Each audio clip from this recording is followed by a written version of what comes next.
और अगर ज्यादा लोग इसको ट्वीट करें, इसको इंस्टाग्राम पे, फेसबुक पे शेयर करें, बार बार जो है वो प्रधानमंत्री जी और बाकी के जितने हमारे सांसद हैं उनको टैग करें, तो ये नोटिस में आएगा।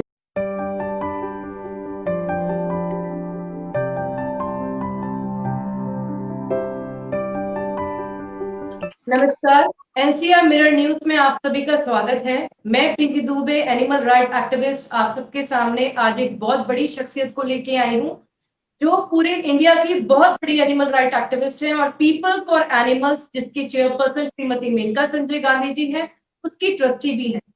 हमारे पूरे इंडिया में बहुत सारे एनिमल्स एनजीओ चल रहे हैं, लेकिन एक इतनी बड़ी शख्सियत हमारे बीच में आ जाई है जो कि इतनी पॉलिसीज पे काम कर रही है और इंडियन एनिमल रूल्स जो है, जो पीछे एक्ट है हमारे कंट्री का, जो बहुत ही वीक है, उसको बहुत स्ट्रॉन्ग बनाने के लिए बहुत टाइम से काम कर रही है।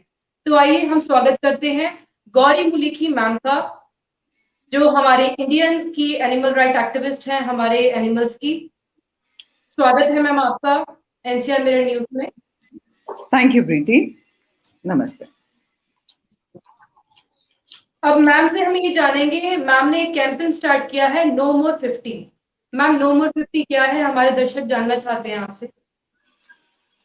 तो 1960 में भारत की संसद ने एक कानून बनाया, पशु क्रूरता निवारण अधिनियम, जिसको हम prevention of cruelty to animals act कहते हैं। और 1960 में हमारी संसद ने उस समय का काफी भारी पेनल्टी इसमें रखा, जो 50 रुपए था। मगर समय के साथ साथ अब 60 साल बीत चुके हैं, ये कानून भी रिटायर हो जाना चाहिए, 60 साल में सब रिटायर होते हैं, लेकिन अभी तक वो पेनल्टी रिवाइज नहीं की गई है।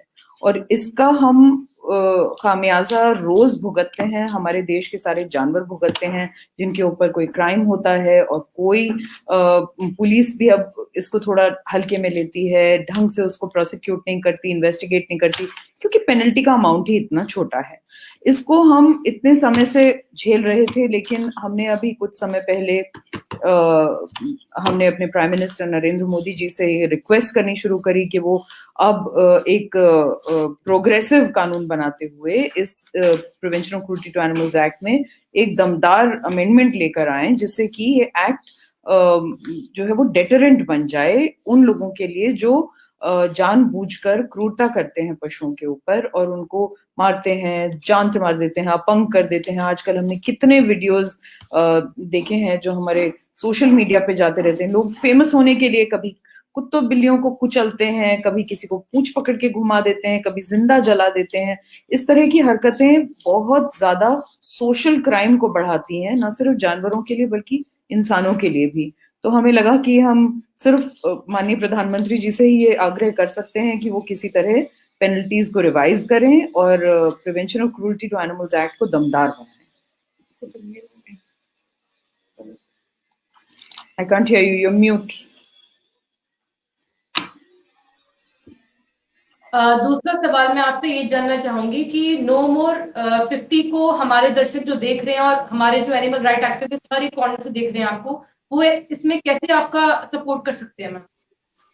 सबसे पहले तो हैशटैग नो मोर 50 NOMORE50 को ट्विटर पे, फेसबुक पे, इंस्टाग्राम पे, सारे सोशल मीडिया हैंडल्स पर ढूंढें और उसको एंडोर्स करें, अपने विचार रखें। अपने लॉ मेकर्स के लिए हम सांसदों को इन्वॉल्व कर सकते हैं, हम विधायकों को इन्वॉल्व कर सकते हैं, हम चीफ मिनिस्टर्स को टैग कर सकते हैं, हम इन्फ्लुएंसर्स को टैग कर सकते हैं। और जब बड़ी संख्या में लोग प्रधानमंत्री से और हमारे बाकी के लॉ मेकर से यही डिमांड करेंगे बार बार कि इस कानून में संशोधन लाया जाना चाहिए, अपने सोशल मीडिया हैंडल्स के थ्रू, किसी का 10 रुपए भी नहीं लगना है इसमें, ये बहुत छोटा सा एक रास्ता है। और हम सिर्फ ये चाहते हैं कि लोग अपनी आवाज को बुलंद करें। अब हमारे पास एक इतनी बड़ी ताकत है सोशल मीडिया की, तो वो अपना 5 मिनट का समय निकालकर अपने विचार को नो मोर 50 हैशटैग के माध्यम से अपने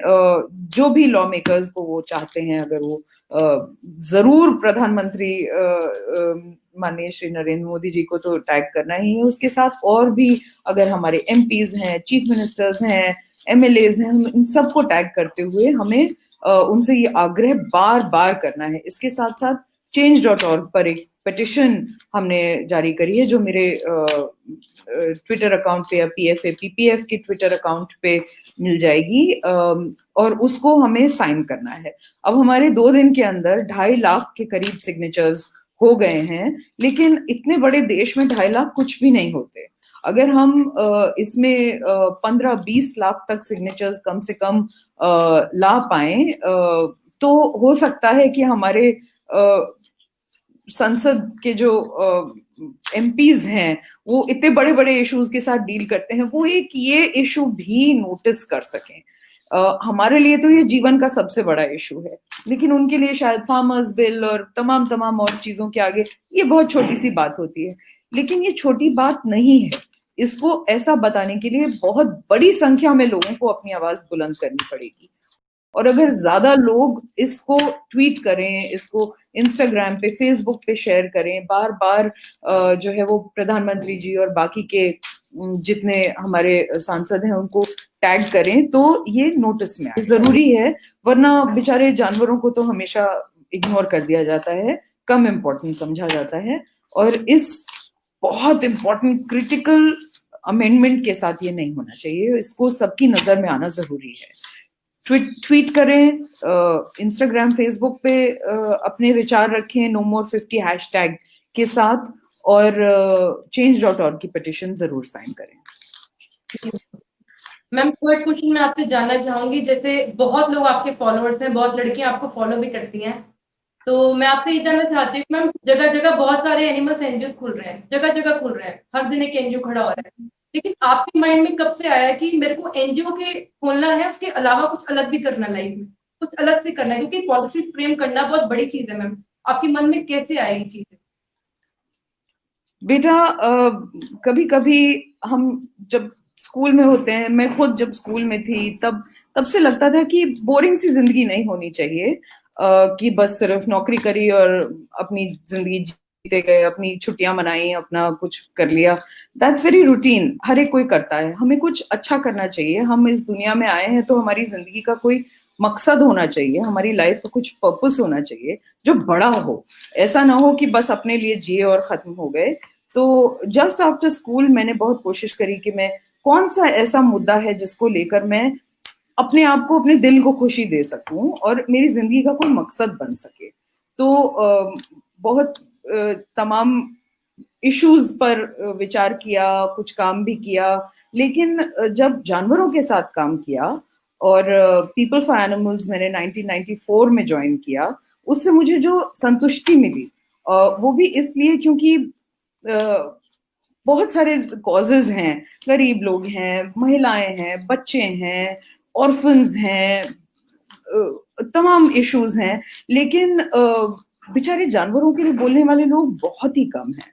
और भले ही इंसान कितना भी दयनीय अवस्था में क्यों ना हो, वो अपने मुंह से कुछ बोल तो सकता है, लेकिन जानवर तो कुछ भी नहीं बोल सकते, बिल्कुल डिफेंसलेस होते हैं। हम उनको मार के खा जाते हैं और वो कुछ नहीं कह पाते। तो जब हमने उनके लिए, मैंने पर्सनली जब काम करना शुरू किया और पीपल फॉर एनिमल्स 94 में ज्वाइन किया, उस समय मुझे लगा कि बस यही दिशा है मेरे जीवन की और इसी में आगे बढ़ना है। पहले तो शेल्टर्स में ही बहुत काम किया, लखनऊ में, फिर नोएडा में, फिर देहरादून में वगैरह। फिर पाया कि कुछ चैलेंजेस हैं जो शेल्टर में रहते हुए नहीं ठीक कर सकते। कुछ ऐसी सरकारी बातें हैं जिनको ठीक करना आवश्यक है, जो कुछ ऐसे रूल्स हैं जिनका बनना आवश्यक है, कुछ ऐसी चीजें हैं जो सरकार इम्प्लीमेंट नहीं करती, जैसे एनिमल सैक्रिफाइस। वहां से हमने अपने एक्टिविज्म की एक तरह से शुरुआत करी, क्योंकि जब तक शेल्टर चला रहे थे तो एक बात होती है, आप सिर्फ डायरेक्ट केयर गिविंग कर रहे होते हैं, और वो भी एक बहुत इंपॉर्टेंट चीज है जिसमें नए नए एनजीओ को जरूर आगे आना चाहिए, बहुत इंपॉर्टेंट है।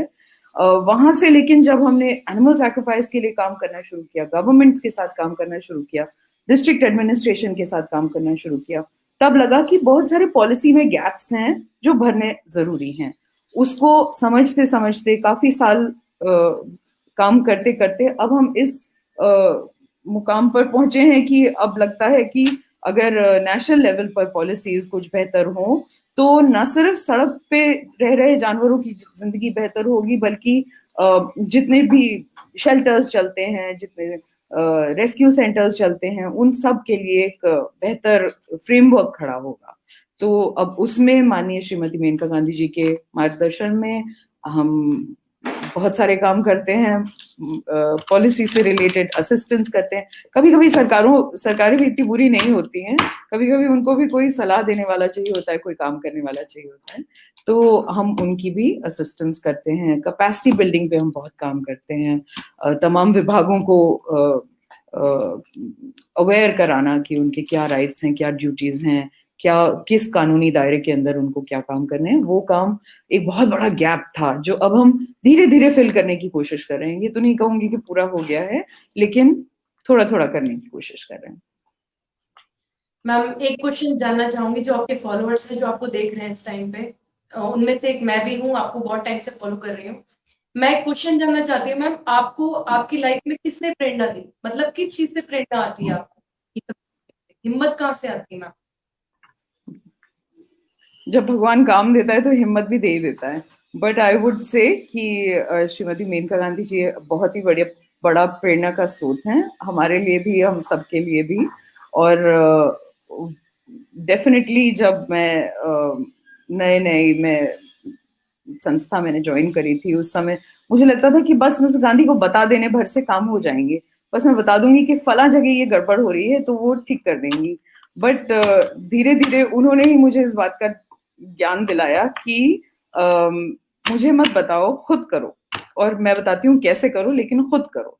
तो अपने पैरों पे खड़ा करना भी एक तरह से उन्होंने बताया कि हर चीज में सिर्फ बता देना या चुगली कर देना इससे नहीं होता है, और हमें खुद चीजों को सुलझाने का, लीगल फ्रेमवर्क के अंदर रहने का, उसको समझने का और उसको ठीक करने का तरीका भी आना चाहिए। ये एक इम्पोर्टेंट लेसन जो है वो हमें मैडम से ही मिला, और उसी के ऊपर आज तक चले हैं कि हर चीज में हम सिर्फ किसी और से अपेक्षा करें कि कोई और ठीक कर देगा, हम किसी को बता देते हैं वो ठीक कर देगा, वो ठीक नहीं है।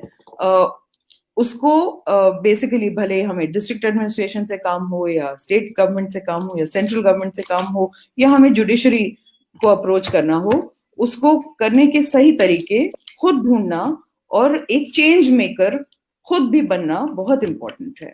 तो आई से कि definitely mister Gandhi is a inspiration for all of us. एक और क्वेश्चन मैम मैं जानना चाहूंगी आपसे कि हमारी क्या क्या पॉलिसीज में, एनिमल राइट एक्टिविस्ट में क्या क्या पॉलिसीज में आपने बदलाव करे हैं और कौन कौन सी पॉलिसीज में बदलाव करना बाकी है?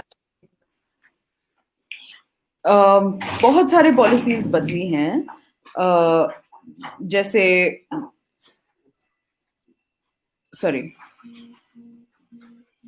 जैसे dog breeding and pet shop rules नहीं थे अब तक, तो हमारी पिटिशन थी दिल्ली हाई कोर्ट में, जिसमें हमने भारत सरकार से ये मांगा था कि dog breeding pet shop rules बनाए जाएं, और फाइनली वो पिटिशन एडमिट हुई, इंस्ट्रक्शंस मिले और भारत सरकार ने ये रूल्स नोटिफाई किए। उसके बाद एक और पिटिशन थी हमारी सुप्रीम कोर्ट में, जिसमें हमने मांगा था कि केस प्रॉपर्टी रूल्स बनाए जाएं, क्योंकि जानवरों को सीज कर लेना और उसके बाद ये नहीं पता होना कि उनका करना क्या है, ये बहुत ही बड़ा गैप था। After all animals are not property, they are also victims.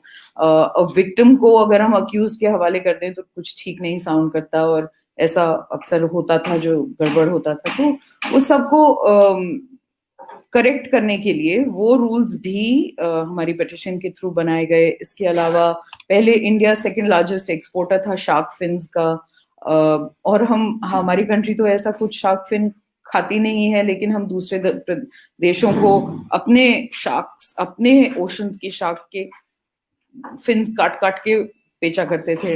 अब उस पर भी रोक लगी है काफी हद तक। इसके अलावा न्यूमरस ऐसे पॉलिसीज हैं जिनको चेंज किया गया है भारत सरकार के द्वारा, और उसका श्रेय मैं ज्यादा तो सरकार को ही दूंगी कि उन्होंने हमारी सुनी, लेकिन हम इंस्ट्रूमेंटल इसलिए थे क्योंकि हम उनकी मदद कर पाए ये पॉलिसी डिसीजंस इम्प्लीमेंट करने में। बहुत सारे स्टेट गवर्नमेंट्स के साथ हम काम करते हैं, कुछ स्लॉटर हाउसेस को नियमित रूप से चलाने के, कुछ एनिमल बर्थ कंट्रोल रूल्स को ढंग से इम्प्लीमेंट करने के लिए। अब कम से कम 3-4 ऐसे प्रदेश हैं जो एनिमल बर्थ कंट्रोल रूल्स पर ढंग से काम कर रहे हैं। यहाँ तक कि एनसीआर में भी अब गुड़गांव और फरीदाबाद दोनों एनिमल बर्थ कंट्रोल सेंटर्स बहुत अच्छे ढंग से बना रहे हैं। पहले ऐसे ही गंदे मंदे से चल रहे थे। उनको प्रेरणा मिली है यूपी और उत्तराखंड से, जहाँ पे हमने पहले से सिस्टम बहुत अच्छा सेटअप किया हुआ है। और लखनऊ और देहरादून के animal birth control centres exemplary हैं।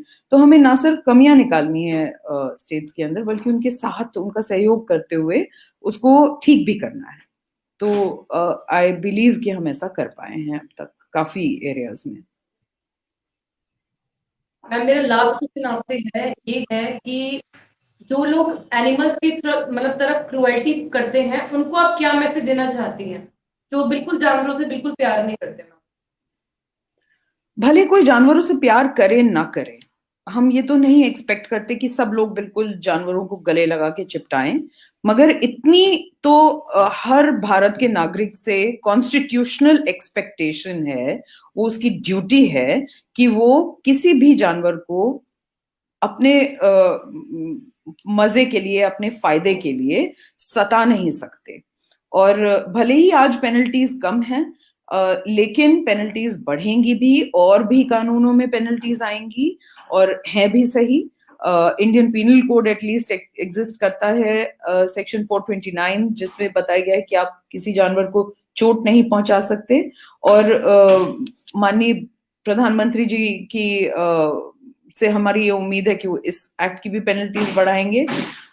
लेकिन ये हमारे देश में नहीं सहा जाएगा कि लोग जानवरों को तंग करें, उनको म्यूटिलेट करें, उनके साथ बर्बरतापूर्व व्यवहार करें, क्योंकि ऐसे लोग समाज के लिए, कोई भी व्यक्ति जो हिनियस क्रूअल्टी करता है किसी जानवर के ऊपर, वो आपका पड़ोसी, आपका रिश्तेदार, आपका मित्र होने लायक ही नहीं है। और वो समाज के लिए एक लाइबिलिटी होता है। आज को वो किसी जानवर के साथ अगर वो काम कर रहा है, तो वो कल को समाज के अन्य कमजोर वर्गों के साथ भी वो ही करेगा। वो अपने घर में ना अच्छा पति बन सकता है, ना अच्छा पिता बन सकता है, ना अच्छा भाई, क्योंकि ऐसा व्यक्ति वायलेंस जो करता है एक कंप्लीटली डिफेंसलेस जानवर के साथ, क्यों जो वो जानवर ना उसे अपना बचाव कर सकता है, ना वो किसी पुलिस थाने में जाके रिपोर्ट कर सकता, कुछ नहीं कर सकता। ऐसे जानवर के साथ अगर कोई व्यक्ति क्रूरता पूर्वक व्यवहार करता है, तो ऐसा व्यक्ति समाज में रहने के लायक ही नहीं है। वो इंस्टीट्यूशनलाइज कर दिया जाना चाहिए, उसका मानसिक इलाज किया जाना चाहिए, क्योंकि ये एक मानसिक बीमारी है। Violence is a disease. अगर वो डिजीज किसी व्यक्ति के अंदर है, तो उसको समाज में खुला नहीं छोड़ना चाहिए। ये मेरी व्यक्तिगत राय है। लेकिन पेनल्टीज बढ़ते ही ये इन तरह के वायलेशंस में कमी आएगी, ऐसी मेरी उम्मीद है। और अभी भी जो लोग पहले इग्नोर हो जाते थे, कोई ध्यान नहीं देता था क्राइम के ऊपर, इतना एनिमल क्राइम के ऊपर, मैं देख रही हूँ कि अब ऐसे लोग भी बढ़ गए हैं जो इस प्रकार के क्राइम्स को रिपोर्ट करते हैं और इंडियन पीनल कोड में उनको सजा दिलाते हैं, और ऐसे व्यक्ति भी प्रोसिक्यूट होते हैं। ज्यादा से ज्यादा ऐसे व्यक्तियों को हमें कानून के दायरे के अंदर लाना चाहिए, क्योंकि वो हमारे बीच रहने लायक ही नहीं है। अब ma'am thank you so much आपका हमारे शो पे आने के लिए और नो मोर 50 लोगों को समझाने के लिए, क्योंकि एनिमल राइट एक्टिविस्ट फरीदाबाद में, इंडिया में, पूरे इंडिया में बहुत कम है और आपको लोग अपनी प्रेरणा मानते हैं। बहुत लोग नो मोर 50 को समझेंगे और उसको मेरे ख्याल से ट्विटर पे भी फॉलो करेंगे और साइन भी करेंगे, ताकि हमारे जो इंडियन लॉज हैं जानवरों के प्रति, उसमें थोड़ा स्ट्रिक्ट बदलाव आएगा और जानवर की तरफ जो क्रुएल्टीज हो रही है वो भी कम होगी। Ma'am thank you so much. मेरा एक ही संदेश है, 5 मिनट का समय निकाल के #NoMore50 को अपने सोशल मीडिया हैंडल से जरूर, इंस्टाग्राम, ट्विटर, फेसबुक, सब जगह माननीय श्री नरेंद्र मोदी जी को रिक्वेस्ट करते हुए प्लीज एक अपील करें। जब तक हम बोलेंगे नहीं, ये चेंज आएगा नहीं, और ये चेंज आना बहुत जरूरी है। पिटिशन को साइन करें जो change.org पर है। हम सब मिलकर भारत की एकता दिखाते हुए अहिंसा की वैल्यू को बरकरार रख सकते हैं। And each one of you needs to put in their 5 minutes for it. Thank you so much, ma'am, for your precious time. Thank you so much. Thank you, Preeti. Bye-bye.